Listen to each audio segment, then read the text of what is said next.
21শে জুলাইয়ের মঞ্চের ওপর থেকে বিজেপিকে তো একাধিক কটাক্ষ ছুড়ে দিয়েছেন মুখ্যমন্ত্রী মমতা বন্দ্যোপাধ্যায় এবং বিজেপিকে কটাক্ষ করে একথাও বলা হয়েছে যে বিজেপি তো রাম মন্দির করলো অযোধ্যাতে এবং সেখানে তাদের এত প্রভাব থাকার কথা, অথচ যেখানে মন্দির হলো সেই অঞ্চলে বিজেপি পরাজিত হয়েছে, তাহলে তারা কি বা করতে পারলো। দেখুন, এখানে একটা কথা বলতেই হবে, মমতা বন্দ্যোপাধ্যায় বিজেপিকে কটাক্ষ করলেও ঠিক বিজেপির দেখানো পথেই কিন্তু মমতা বন্দ্যোপাধ্যায় তৃণমূল কংগ্রেসকে নিয়ে পশ্চিমবঙ্গে এগিয়ে যাচ্ছেন। এক্স্যাক্টলি বিজেপি যা করেছে ঠিক সেই দিকে তিনি এগোচ্ছেন। যেমন মমতা বন্দ্যোপাধ্যায় আজ মঞ্চের উপর থেকে একটি প্রতিশ্রুতি দিয়ে বসেছেন যে একদিকে যেরকম জগন্নাথ ধাম হয়েছে সেরকমই দুর্গাঙ্গন হবে পশ্চিমবঙ্গে।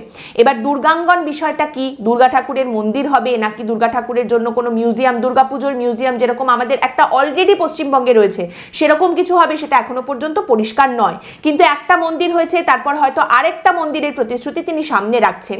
এক্স্যাক্টলি বিজেপির যে পলিটিক্স, বিজেপির যে ধরনের কাজকর্ম বা যে ধরনের রাজনীতির দিকে এগিয়ে যায়, মমতা বন্দ্যোপাধ্যায় ঠিক সেটাই করছেন, শুধু বিজেপিকে গালাগালি দিয়ে।